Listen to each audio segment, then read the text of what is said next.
Pope to SPE staff, much progress has been made. In a letter addressed to the staff of the Secretariat for the Economy, Pope Francis writes, "What has been done should not lead us to think that the path of economic reform is finished.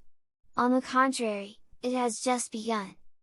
We are all responsible for preserving our patrimony to ensure the necessary resources to continue the journey even for those who come after us." This is what the Pope writes in the letter sent in recent days to the staff of the Secretariat for the Economy, now published on the Dicastery's website. Pope Francis announced his forthcoming letter during an audience with SPE personnel on Monday, November 13, 2023. Looking back and noting the current situation, writes the Pope, "I cannot help but see the progress made. For this, I thank you, as you perform a delicate and complex service. Many appreciations have been received for the work done to provide the Holy See with tools aimed at ensuring that its patrimony is dedicated to the mission, preventing the risks of falling into past mistakes we all know about." Pope Francis mentions Cardinal George Pell, the first prefect of the SPE, and his successor, Father Juan Antonio Guerrero. "What has been done," the letter continues, "should not make us think that the path of economic reforms has ended. On the contrary, it has just begun, and the Secretariat for the Economy is called to promote, within its scope, a constant action of change for the better.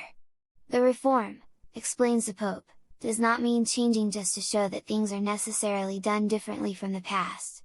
Change is a functional renewal commensurate with needs. Therefore, in some cases, it is radical, in other cases, it is an adaptation of what is already good, and the effects of these changes must be monitored as choices can be made that need correction." Francis urges the SPE staff to imagine their service to be performed like the role of a parent towards a child.